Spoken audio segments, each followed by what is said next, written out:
भालेज की सड़कें बनी मुसीबत, कीचड़ और गड्ढों में फंस रही है शिक्षा। आणंद जिले के भालेज गांव में रेलवे ओवरब्रिज निर्माण के बीच सड़कें पूरी तरह बदहाल हो गई हैं। भालेज हाई स्कूल जाने वाला मुख्य मार्ग गड्ढों, कीचड़, नाले के पानी और गंदगी से भर गया है, जिससे छात्र छात्राओं, शिक्षकों और स्थानीय लोगों का आवागमन बेहद कठिन हो गया है। स्थानीय लोगों का आरोप है कि ग्राम पंचायत से लेकर विभिन्न सरकारी विभागों और जिला कलेक्टर तक कई बार लिखित शिकायतें देने के बावजूद अब तक कोई ठोस कार्रवाई नहीं हुई। ग्रामीणों ने सड़क निर्माण, जल निकासी, हाई स्कूल के सामने सफाई और किसानों के लिए वैकल्पिक मार्ग की मांग की है। ग्रामीणों ने चेतावनी दी है कि यदि जल्द समाधान नहीं हुआ तो लोकतांत्रिक तरीके से उग्र आंदोलन किया जाएगा। आणंद से बसर मलिक की एक रिपोर्ट।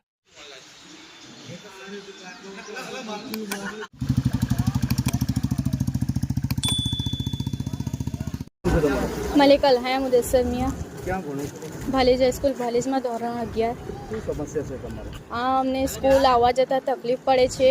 આ પાણીથી અમારે યુનિફોર્મ બગડે છે, પગ બગડે છે, તેનાથી લપસવાથી અમને પડી પણ જઈએ ને લાગે છે પણ અમને। કેટલા ટાઈમથી આ વસ્તુ આ 6-8 મહિનાથી ચાલે છે। એક ધારે અમે સરને પર કહીએ ને સર ઉપર પણ એ કરે પણ કશું થતું નહીં અહીંયા। કેટલા સ્ટુડન્ટ આવતા છે અંદાજે તમારા ગ્રુપના? અમારા ગ્રુપના કંઈથી 15 થી 20 રોજનું એવું છે? રોજનું એવું કોઈ પણ રિપેરિંગ કામ નથી કર્યું? કશું જ નહીં, રોજની તકલીફ? રોજની તકલીફ છે। તમે સાહેબને વાત કરી તો સાહેબ હા, સાહેબે કીધું ઉપર પર કશું થતું નહીં અહીંયા કામમાં, એવું ને એવું જ ચાલે। શું નામ અને પરિચય? મારું નામ પટેલ ઉમેશ વિનોદભાઈ છે। હું અત્યારે હાલ ભાલેજ હાઈસ્કૂલ ભાલેજમાં આચાર્ય તરીકે કાર્યરત છું।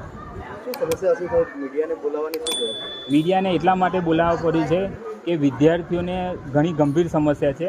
અહીંયા આગળ ભાલેજ ગામના અને આજુબાજુના ગામમાંથી ઘણા બધા વિદ્યાર્થીઓ અહીંયા આગળ ભણવા માટે આવે છે, તો આવવા જવા માટે જે રસ્તો છે, મુખ્ય રસ્તો, એ રસ્તા પરથી આવવા જવાની એટલી તકલીફ પડે છે કે વિદ્યાર્થીઓ ઘણીવાર એમને વાગેલું પણ છે। થોડોક પણ વરસાદ પડે છે તો અહીં હાઈસ્કૂલની બાજુમાં જે તળાવ છે અને એ તળાવનું પાણી એટલું બધું ગંદુ અને ઉભરાઈને બહાર આવે છે કે રસ્તો આખો બ્લોક થઈ જાય છે। છોકરાઓને અને શિક્ષકોને પણ આવતા જતાં તકલીફ પડે છે। આવતા જતાં વાહનોના છાંટા વિદ્યાર્થીઓને ઉડે છે કે જેના લીધે એમનો યુનિફોર્મ બગડે છે। કેટલી વખત તો વિદ્યાર્થીઓ લપસી જતાં પડેલા છે ને એમને માથે અને ગંભીર ઇજાઓ પણ થયેલી છે।